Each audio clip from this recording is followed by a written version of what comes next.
The chair scraped back across the floor of the negotiation chamber, and every alien in the room went still.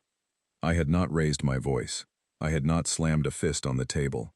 I had simply stood up, picked up my data slate, and slid it into the inner pocket of my uniform jacket. The motion was so quiet, so final, that it landed harder than any shout could have. Soren, the Velthiri patriarch who had led the Galactic Conclave's diplomatic arm for longer than my country had possessed space-capable vessels, blinked his 4 pale eyes at me. He was tall, draped in the layered ceremonial fabric of his office, and he looked at me the way a person looks at a machine that has malfunctioned in a mildly inconvenient way. "Commander Oren," he said, in that slow, polished tone that made every word feel like it was being lowered into place by Crane, "you have not been formally dismissed." I looked at him for a moment, not with anger, with something much quieter than that. "I know," I said. Then I walked to the door. My aide, Lieutenant Gabe Whitfield, fell into step beside me the moment I cleared the threshold. He was 26 years old, sharp enough to know when not to speak, and he had the good sense to wait until the chamber doors sealed behind us before opening his mouth. "Commander," he said carefully, "the session is not scheduled to conclude for another 4 hours." "The session," I said, "is concluded." The corridor of Diplomatic Station Carthage was long and pale, lit by the soft indirect lighting that the station's Velthiri architects had designed for their own comfort. To human eyes, it always looked slightly underwater, everything just a shade too blue. I had spent 6 days on this station. 6 days breathing recycled air that smelled faintly of something I could never quite name, sitting in a chair that was slightly too tall for human proportions, across a table from beings who spoke to me with the patient, slightly bored courtesy of people who believed they were doing me a favor by being present. 60 years of that, not just for me, for every human diplomat, every trade negotiator, every military liaison who had sat in rooms like this one and heard the same elegant, cushioned version of the same answer. "Not yet. Not quite. Perhaps in the next session cycle. You must understand, humanity is very young." I had understood it perfectly the first time I heard it, 12 years ago, when I was still a junior attaché carrying someone else's briefcase. I had understood it every single time since. What I had come to understand more recently, more completely, was that understanding it and accepting it were 2 very different things, and I had been confusing them for far too long. The message I had prepared was short. I had written and rewritten it over 3 months, trying to find a version that was honest without being inflammatory, firm without being foolish, clear without being naive. In the end, it had come down to 11 sentences. 11 sentences laying out what humanity required, what we were prepared to do if those requirements were not met, and a deadline of 90 days for the Conclave to respond. The Conclave had responded in 48 hours. The answer was what I had expected it to be. Soren had read it aloud himself, which I later understood was meant to be an honor. He had explained, with genuine patience and what I believe was genuine goodwill, that the Conclave recognized humanity's concerns and took them seriously. He had explained that the question of colonization corridor expansion was a complex matter, requiring input from all member species. He had explained that the biometric tariff classifications were an administrative matter, not a political one, and were therefore outside the scope of the current session. He had explained that the incidents involving UEF vessels had been reviewed and determined to be navigational in nature. He had then looked at me with those 4 pale eyes and said that the Conclave would be happy to schedule a formal review of the petition in the next full session cycle. I had asked when that was. He had told me. 43 years. I had nodded slowly. I had picked up my stylus and made a note on my data slate, as though I were recording the information for future reference. Then I had set the stylus down, closed the slate, and looked at Soren for a long moment. "I want to make sure I understand correctly," I had said. "The Conclave is aware that the UEF has formally documented 60 years of treaty violations, economic restrictions that have cost human colonies an estimated 900 billion credits in lost development, and 2 incidents in which UEF personnel were lost without consequence to the responsible parties. We are aware of the documentation," Soren had said, "though we would note that the characterization of treaty violations is a matter of interpretation. And the Conclave's response to all of that, I had said, is to offer us a review in 43 years. A formal session requires adequate preparation time, Commander. You must understand. I do understand, I said. That is the problem. And then, I had stood up, and the chair had scraped across the floor, and every alien in the room had gone still. Now I was in the corridor, walking toward the communications bay, and I was thinking about a conversation I had had with my father when I was 9 years old. He had been a cargo pilot, spending long months running supply routes between the inner colonies, and I had asked him once why he never argued with the Conclave transit authorities who delayed his ships for inspections that other species' vessels never had to undergo. He had looked at me for a moment. Then he had said simply that there was a time to argue and a time to be so undeniably present that no argument was necessary. I had not fully understood him then. I understood him now. Gabe kept pace beside me, his footsteps careful, his expression professionally neutral. He was good at that, at holding his face still while his mind worked. I had chosen him for this posting partly for that reason. "Sir," he said quietly, "should I inform the delegation that we are returning to the shuttle?" "Yes," I said. "And while you do that, I need you to open a secured channel to Fleet Admiral Vasquez. Priority encryption. Do not route it through the station's communication system. Use our own relay." Gabe was quiet for exactly 2 steps.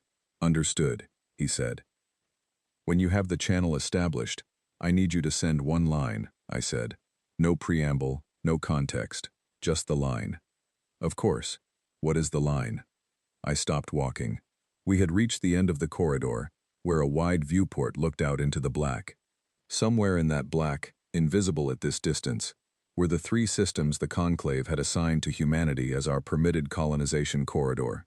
3 systems, out of the hundreds that had been catalogued within UEF reach. 3, while species that had been members of the Conclave for 1,000 years freely settled wherever their ships could reach. I looked at the viewport for a moment. "Carthage Protocol," I said. "Execute." Gabe wrote it down on his own slate. He did not ask what Carthage Protocol was. That was another reason I had chosen him. He understood that some things were above his clearance level, and he trusted that the people above him had thought carefully before deciding anything. What he did not know, what almost no one outside a very small circle knew, was that Carthage Protocol was not a contingency plan. It was not something we had thrown together in response to today's meeting. It was something that had been built, quietly and patiently, over the better part of a decade, by people who had looked at the Conclave's behavior and understood where it was heading long before I had been willing to admit it to myself. I had read the full briefing 18 months ago. I had sat in a secure room with no windows and read 400 pages of planning documents, technical specifications, legal analyses, and strategic assessments. When I finished, I had sat quietly for a long time. Then I had asked the woman who handed me the briefing how long this had been in development. She had said, 9 years. I had asked who authorized it. She had smiled, just slightly, and said that it had been authorized by every human being who had ever sat in a too-tall chair across a table from people who spoke to them with polite, patient contempt. I had thought about that for a long time afterward. Now, standing at the viewport on Diplomatic Station Carthage, I thought about it again. I thought about the 9 years of quiet work. I thought about the 29 crew members of Monitoring Station Kepler-3 who had been lost 18 months ago in an incident the Conclave classified as navigational. I thought about the colony on Meridian that had applied for resource expansion rights 4 times in 11 years and been denied each time without explanation. I thought about a 9-year-old boy watching his father's cargo ship get held in an inspection queue for 16 hours while Velthiri freighters moved freely past. I thought about the chair scraping back across the floor. Then I turned away from the viewport and walked toward the shuttle bay, and somewhere across the dark of space, in 17 different locations, things began to move. The shuttle ride back to the UEF vessel was 40 minutes. I spent most of it reading through the preliminary activation confirmations that Gabe forwarded to my slate as they came in, one by one, from the officers who had been waiting for exactly this signal. Each confirmation was a single word: ready. By the time we docked, I had received 14 of them. The remaining 3 came in while I was walking to the bridge. I read the last one, put the slate in my pocket, and stepped through the door. The bridge crew looked up when I entered. They were professionals, every one of them, and they kept their faces calm. But I had worked with most of them for 3 years, and I could read the tension in the set of their shoulders, in the slight stillness that fell over the room when the door opened. Lieutenant Commander Nora Aldis turned from her station. She was my senior tactical officer, a quiet, precise woman from Meridian Colony who had joined the UEF fleet at 18 and had never, in the 12 years I had known her, wasted a single word. "All confirmations received," she said. "Waiting on your order to proceed to Phase 2. I sat down in the command chair. I looked at the viewport ahead of me, at the same black space I had been staring at from the corridor, now from a slightly different angle. "Proceed," I said. Nora turned back to her station and began to work. I sat quietly and thought about what came next, and I did not let myself feel anything yet, because there would be time for that later. Right now there was only the work, and the work had to be done carefully, and completely, and without hesitation. The galaxy, as far as it knew, was going about its business. It had no idea what was already in motion. 3 days after I walked out of the conclave chamber, I was standing on the bridge of the UEF vessel Yavapai, watching the first live feeds come in. The feeds showed 17 locations simultaneously, split across my screen in a grid of pale blue windows. In each window, emerging from the folds of space with the eerie, silent smoothness of Herald Drive emergence, were ships. Not warships. At least, not ships that the Conclave's sensor classifications recognized as warships. The Conclave's recognition software had been built around definitions that were, at this point, approximately 40 years out of date. It had been cataloging human vessels for 4 decades, using profiles that corresponded to the hulls and drive signatures of an earlier generation of UEF construction. The ships now appearing at 17 positions across charted space did not match those profiles.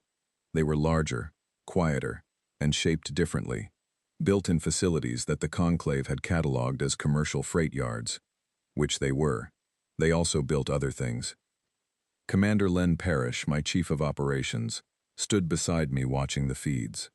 He was a solidly built man from the northern reaches of Earth's second continent, with a habit of rubbing the back of his neck when he was thinking hard, which he was doing now. "Conclave signal traffic is spiking," he said, not looking away from the screen. "Their early warning network just lit up across 6 sectors. How long before they get a full picture?" I asked. "At the speed their relay system processes this kind of anomaly?" He thought for a moment. 6 hours, maybe 8. "Good," I said. That was 6 to 8 hours in which the ships at those 17 positions would simply stand in space and be seen.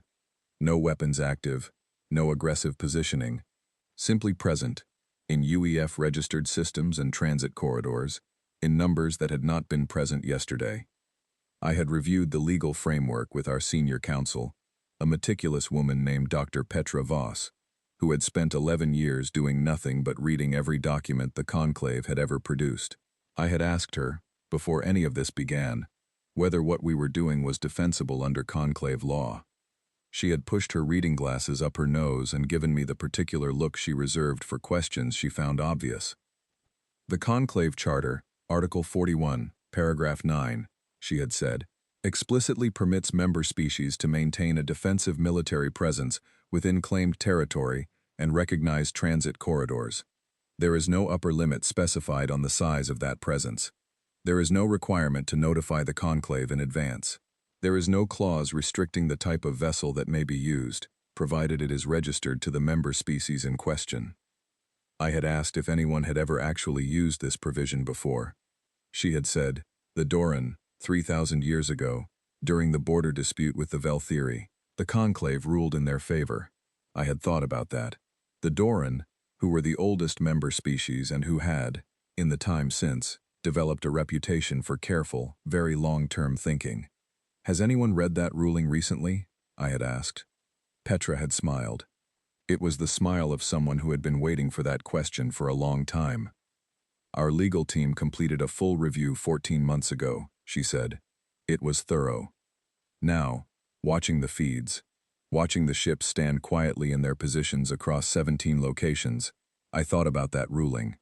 I thought about the fact that the Conclave had written these laws, had administered them for thousands of years, and had never once imagined that a species as young as humanity would bother reading all of them. Gabe appeared at my shoulder. "Secure channel from Fleet Admiral Vasquez, Commander. She wants a status confirmation." "Tell her it's proceeding as planned," I said. "No complications." He relayed the message and then stood quietly beside me, watching the feeds. After a moment he said, in a voice that was trying very hard to be neutral, "The Conclave emergency channel just opened." I looked at the communication indicator on the main panel. It was flashing with the particular amber pattern that indicated a high-priority incoming signal from the Conclave central relay. "Who is it?" I asked. Gabe checked. "So-Aran," he said. I looked at the flashing light for a moment. "Tell him I'm unavailable," I said. "Tell him I'll return the communication at my earliest convenience." Gabe looked at me very briefly, then composed his expression again. "Of course, Commander." I turned back to the feeds. At 17 positions across the dark of space, human ships stood quiet and still, and undeniably present, and the Galactic Conclave, for the first time in 4,000 years, did not know quite what to do about it.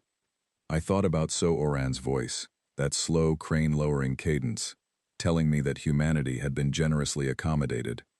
Then I thought about the 9 years of quiet work, the ships built in yards the Conclave thought they understood, the drives developed independently, not licensed from Conclave technology, owing nothing to their infrastructure, and no registration fees to their transit authority. The legal team that had spent years reading every document, every ruling, every loophole, and every precedent. The Hestia yards alone had produced 63 vessels in the past 7 years, 63 ships that were, by any reasonable measure, not freighters. And those were just the ones at Hestia. Nora Aldis spoke from her station without turning around. "Conclave emergency broadcast has gone to all member species. They're calling a session." "When?" 48 hours. Not 43 years. 48 hours. I sat with that for a moment. I allowed myself, just briefly, to feel something about it. Then I put it away. "Good," I said. "Make sure our legal team has the full documentation package ready for submission to the Conclave archive before that session opens. Every incident report, every treaty reference, every precedent citation, the complete record." "Already prepared." Petra's voice came from the back of the bridge, where she had set up a small secondary workstation. She had insisted on being present. I had not argued. "The filing is 94 pages, she added, in the tone of someone who found this number perfectly reasonable. "Then file it," I said. Outside the viewport, the dark of space looked exactly as it always had, distant and enormous and indifferent. But somewhere out in that dark, Conclave relay systems were processing data they had no framework to interpret. So-Oran was staring at a communication screen showing my unavailable status. 7 species were being summoned to an emergency session 48 hours ahead of schedule, and at 17 quiet positions across charted space, humanity was simply standing there. Not shouting, not demanding, not waving flags or making speeches. Just present, just visible, just done waiting. I did not sleep much that first night. I sat in my quarters with a cup of tea that went cold and read through the files again, not because I needed to, but because it steadied me to have the numbers in front of me, the hours of preparation, the years of careful, undramatic, patient work by people who had believed, long before I did, that this moment was coming. I thought about Nora Aldis, who had grown up on Meridian Colony, where the resource expansion applications went in every 3 years like clockwork, and came back denied every time. Where the children learned in schools built 20 years ago because there was no approved budget for new construction. Where the adults had developed a particular kind of humor about it, dry and very quiet. The humor of people who have stopped expecting anything to be given to them and have simply decided to build it themselves. I thought about Len Parrish, who had told me once, over a meal in the officers' mess, that his grandmother had worked as a translator at a conclave diplomatic session in her 30s and had come home afterward and said nothing about it for 3 days. I thought about Petra Voss and her reading glasses and her 11 years of documents, and her absolute certainty, which had never wavered once in all the time I had known her, that the law, read carefully and completely, said something very different than what the conclave claimed it said. I thought about Gabe Whitfield, 26 years old, writing down 2 words on his slate, and not asking what they meant, trusting the chain of judgment that led back through me to people who had been thinking about this for a very long time. These were the people behind the protocol, not some grand institutional machinery, people who had grown up in the space that the conclave defined for them and had decided, one by one, in their own time and in their own way, that they were done. I finished the cold tea and set the cup down. In 44 hours, the conclave would open its emergency session. In 44 hours, they would see the full filing. I found, sitting alone in my quarters in the dark between the stars, that I was not nervous. I was something else entirely, something I did not have a clean word for, a kind of exhausted certainty, the feeling of a door that has finally, after a very long time, been opened. I picked up the data slate and wrote 1 line in the log. It began as it had to begin. The rest would follow. I closed the slate and went to sleep. The conclave session opened 46 hours later, 2 hours behind schedule. I took that as a small, useful piece of information and noted it in the log. The feed from the session was not broadcast publicly. The conclave's internal proceedings were restricted, but our intelligence attaché, a woman named Cho Rena, who had the remarkable gift of making herself invisible in rooms full of people who were paying attention to other things, was present as an accredited observer from the UEF delegation. Her summary reports came through on the secure channel in real time, translated from her particular shorthand into language that a human being could read without a dictionary. The first hour of the session, according to Cho, was what she described as structured distress. Every species with a delegate present had something urgent to say about the positioning of UEF vessels. The Velthiri wanted an immediate response. The Prethkai, whose systems shared a boundary with UEF-controlled space, said nothing at all, which Cho flagged in her notes as significant. The Gara, a mid-tier species whose main contribution to the conclave over the past century had been enthusiastic agreement with the Velthiri position on everything, said several worried things in several different ways that all meant the same thing.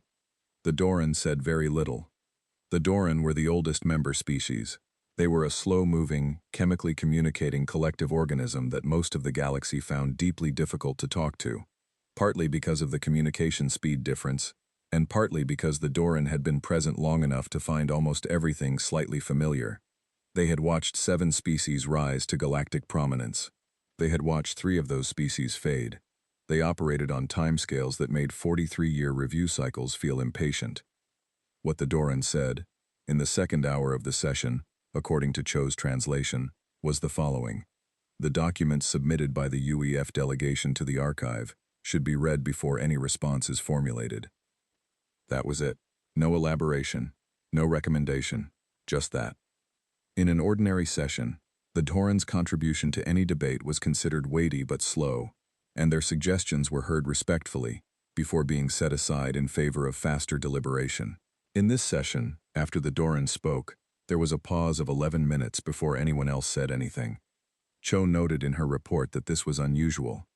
Then the Velthiri delegate resumed speaking, and the session proceeded.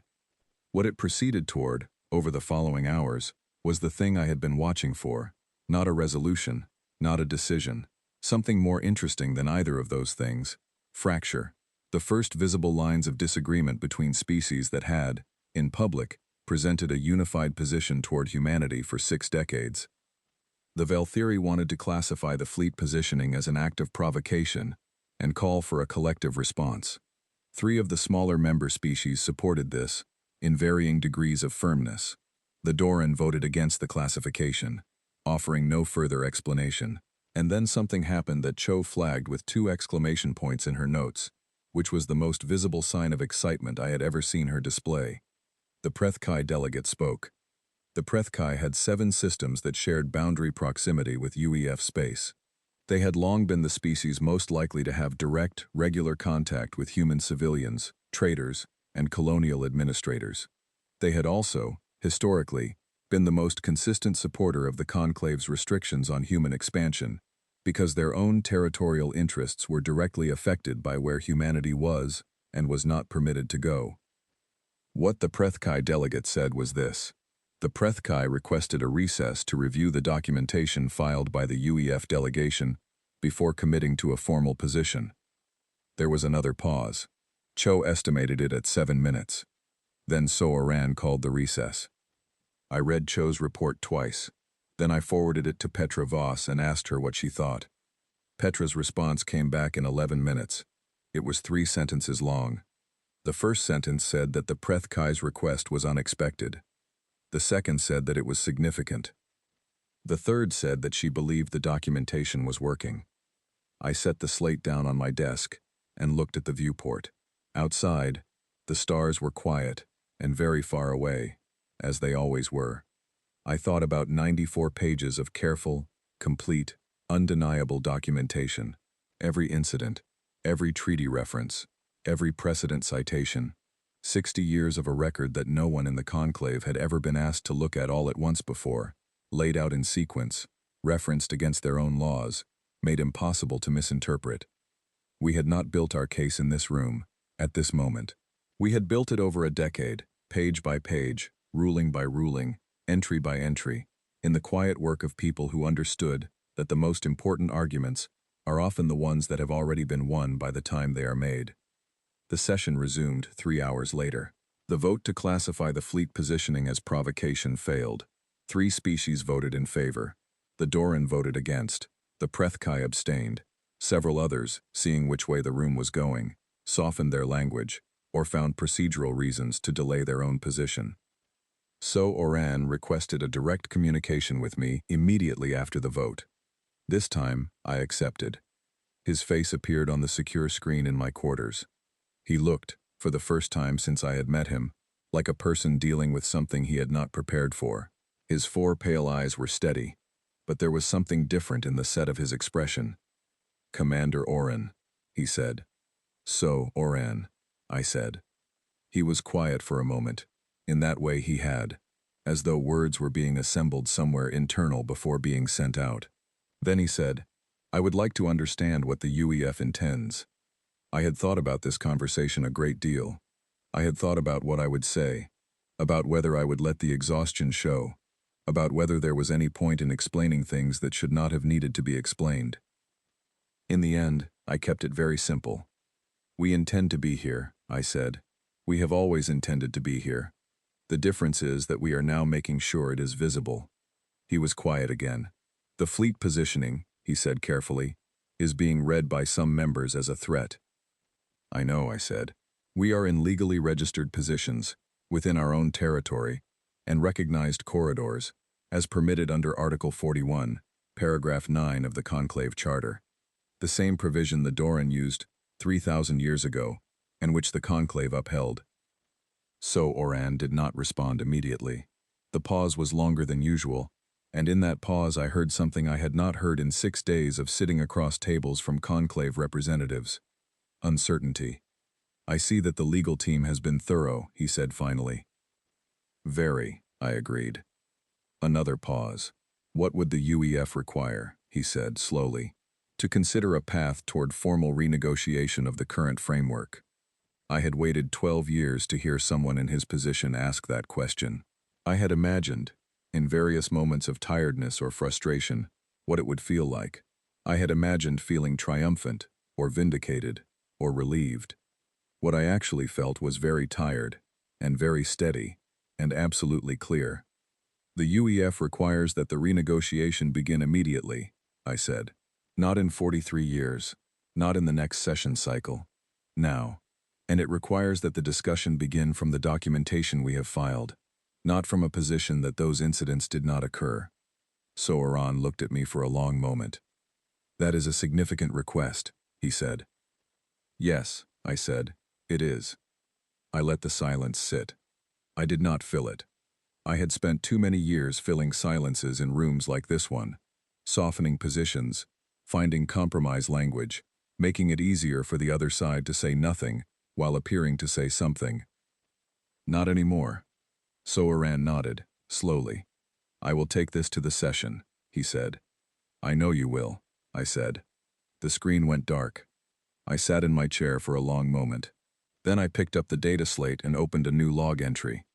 Outside the viewport, at 17 positions across the dark of space, human ships were still standing, quiet, patient, present. The galaxy was looking at us now.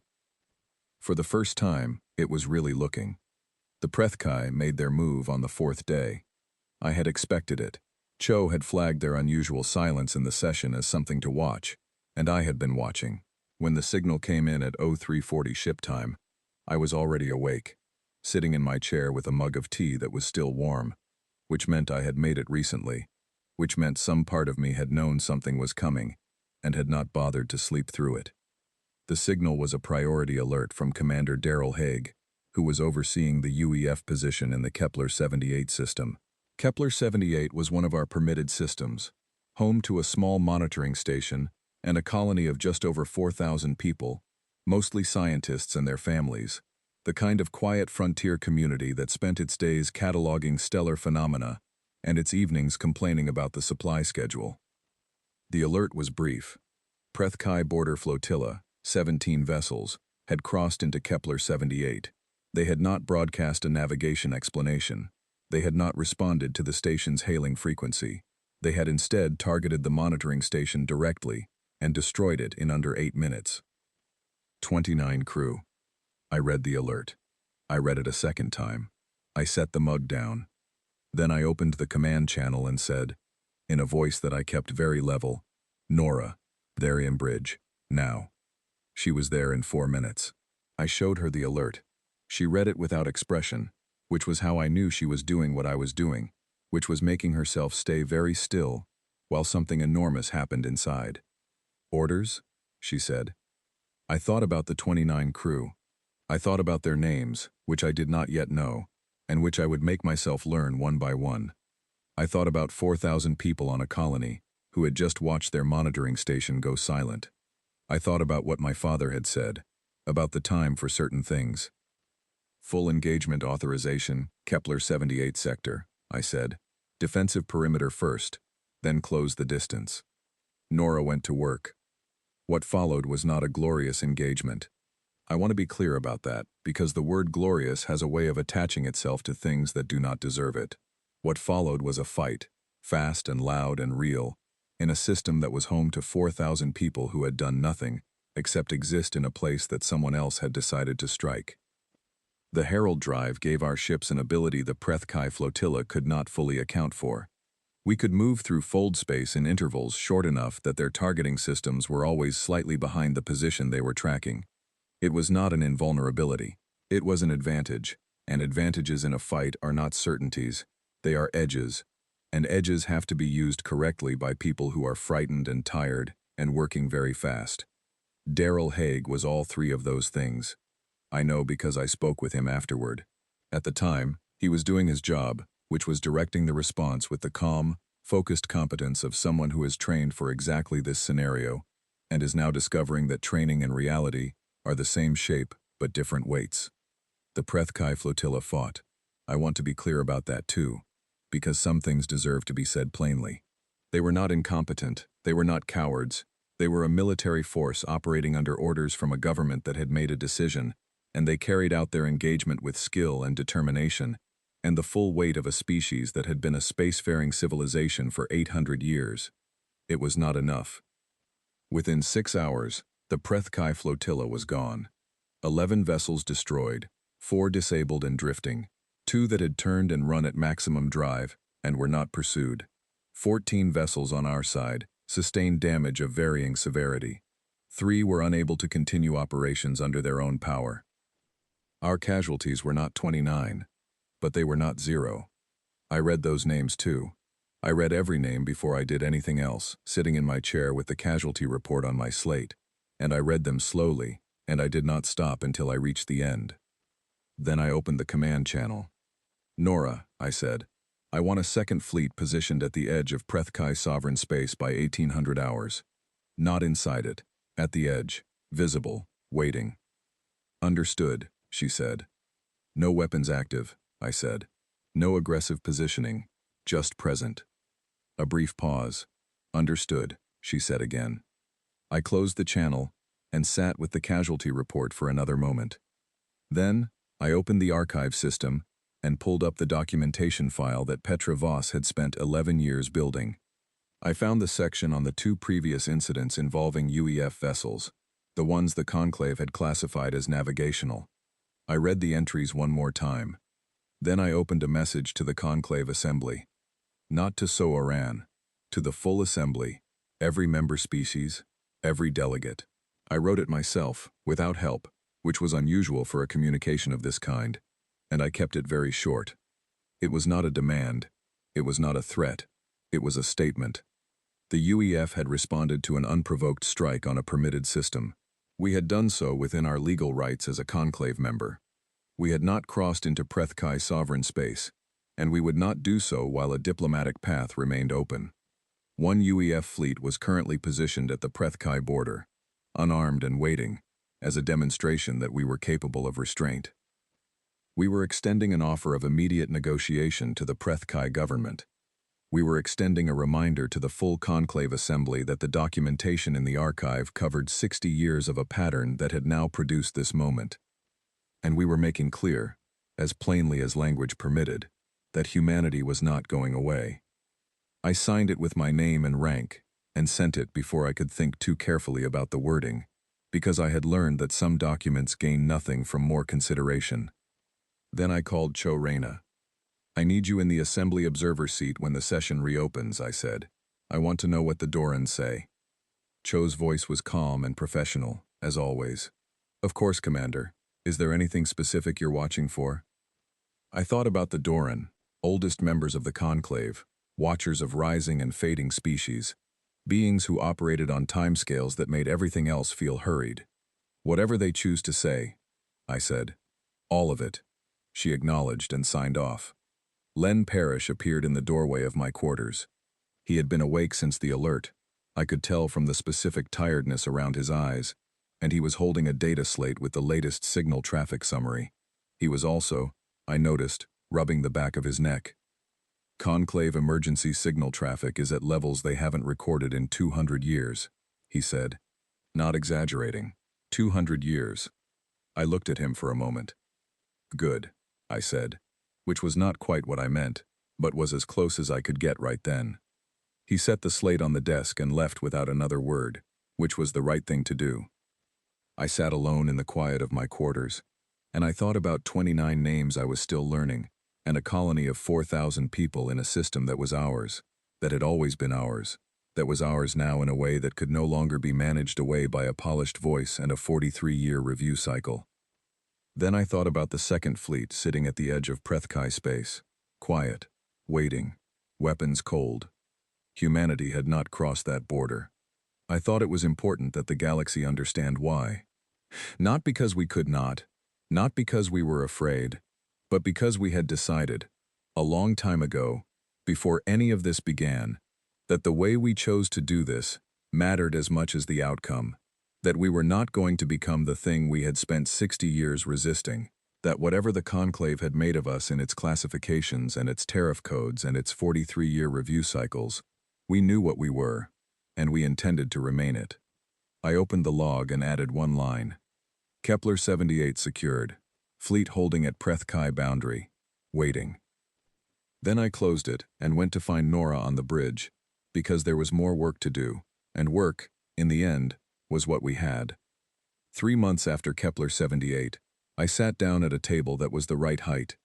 I noticed it immediately, not because someone had gone to particular effort to provide it, although they had, but because in 20 years of sitting at conclave tables, it had never happened before, and the absence of that small discomfort was startling in a way that made me understand how much invisible weight I had been carrying. The room was a neutral station, not one the conclave owned.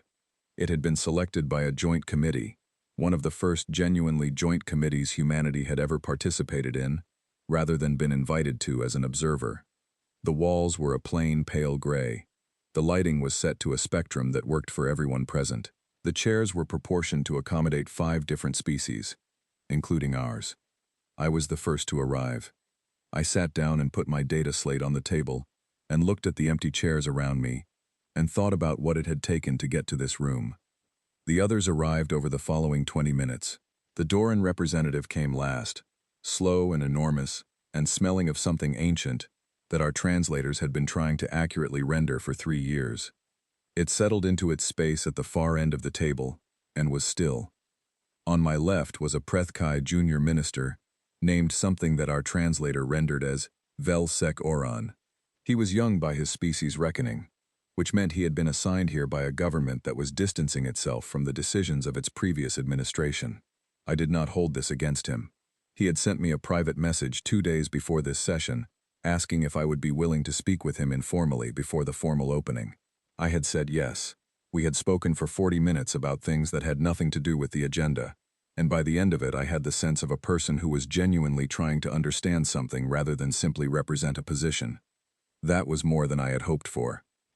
The Vel theory sent 2 delegates, neither of whom was Soaran.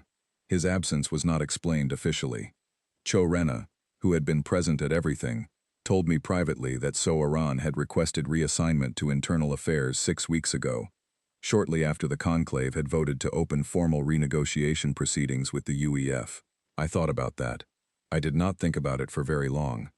Petra Voss sat on my right with her reading glasses on the table in front of her, and the treaty draft on her slate, and the expression of someone who has spent 11 years preparing for a meeting and is quietly, completely ready. The treaty was 94 pages. It covered colonization rights, with specific expansion provisions tied to population metrics rather than conclave approval cycles. It covered the biometric tariff classifications, which were to be removed entirely within 18 months. It covered the joint security framework, with specific language about enforcement standing and incident review procedures.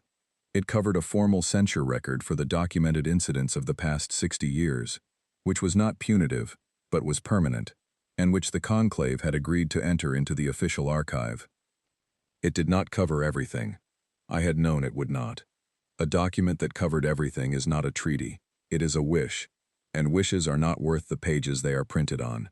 What this document covered was enough to stand on, enough to build from, enough to make the next 60 years different from the last. Dr. Ellie Marsh, our chief diplomatic counsel, and the woman who had first shown me the Carthage Protocol briefing 18 months ago, opened the session. She was not theatrical about it. She simply said that the parties were present, that the documentation had been reviewed, and that we could begin. The Doran representative communicated something to its translator. The translator relayed it to the room. "We have seen young species rise before," it said. "We have never seen one arrive so prepared." The room was quiet for a moment. I looked at the Doran across the table. I thought about what it meant to be the oldest living member of a civilization that had watched species come and go across thousands of years. To have seen this kind of moment before, in different rooms, with different faces, and to still be here to see it again. "We had a long time to get ready," I said. The Doran was still for another moment. Then something in its chemical signal shifted in a way that the translator rendered as acknowledgement. Then we began. The treaty discussions lasted 11 days. They were not smooth. There were sessions that ran past midnight, and sessions that stalled on single words for hours, and sessions in which I stepped out into the corridor with Ellie and Petra, and we stood in a row looking at the wall and breathing slowly until we were ready to go back in. Vel Sekoran and I had 3 more informal conversations during those 11 days. In the last one, he told me something that I have thought about since. He said that the Prethkai had not expected what they found when their government read the full documentation file. Not the legal arguments, he said, but the record itself. 60 years of entries, the things that had happened, the things that had been classified and dismissed and closed. He said that when the government read it, something changed in the internal conversation. Not the strategy, not the position, but something underneath those things. I asked him what. He said, understanding. I think they finally understood what they had been part of. I thought about that for a long time after he said it. I thought about whether understanding, which comes after the fact and after the cost, is worth the price of obtaining it. I did not arrive at a clean answer. I am not sure clean answers exist for that kind of question. What I know is that on the 11th day, the treaty was signed. It was not a ceremony. There was no music, no flags, no speeches. We sat at the table, and the delegates signed in the order we had agreed on, and when the last signature was applied, Ellie closed the official record and said, simply, that the session was complete. I looked at the document on my slate.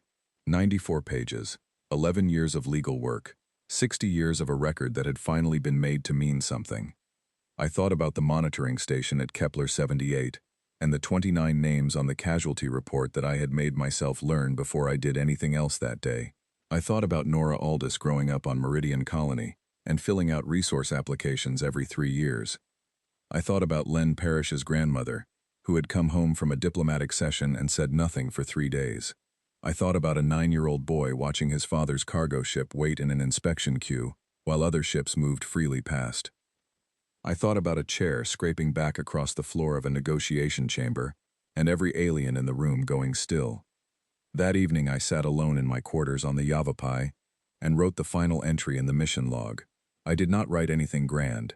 I had thought about it, had considered whether this was the moment for some kind of summary statement, some reflection on what humanity had done and what it had cost and what it meant. In the end, I wrote one sentence: mission complete. Then I closed the log and looked out the viewport. Ahead of us, 3 stars burned in the dark. 3 systems that humanity was now legally, formally, finally permitted to settle. Not 3 out of all possible stars, but 3 that had not been ours yesterday and were ours now. I thought about the people who would go there. Scientists and teachers and builders and children who would grow up in those systems and never know the particular weight of a chair that is slightly too tall, or the sound of a patient voice explaining that there will be a review in 43 years. That was the thing, I thought. Not the treaty, not the legal provisions or the censure record, or the colonization rights. The thing that mattered was that those children would not have to sit at the wrong height table. They would not have to carry that particular weight. Someone had carried it, so they would not have to. The galaxy had looked at us for 60 years and seen a young species, accommodated, managed, quietly kept in place. It had mistaken our patience for acceptance, our restraint for limitation, our silence for an inability to speak. It had taken them a very long time to understand the difference between a species that could not act and one that simply had not yet decided to. We had decided. We had been deciding for 9 years, quietly, patiently, in shipyards and legal archives, and planning rooms with no windows, and when the moment came, we had been ready. Not because we were the oldest, not because we were the most powerful, not because the universe had arranged itself to favor us, but because we had read every word of every document they ever wrote, and built every ship they never thought to classify correctly, and learned every name on every casualty report, and sat at every wrong height table for as long as it took to get to the table that was right. And then we had sat down. And we had not gotten up until it was done. Outside the viewport, 3 stars waited in the dark, patient and permanent and entirely ours. I turned away from the window and went to find the bridge crew. There was a long journey home ahead, and I did not intend to spend it alone.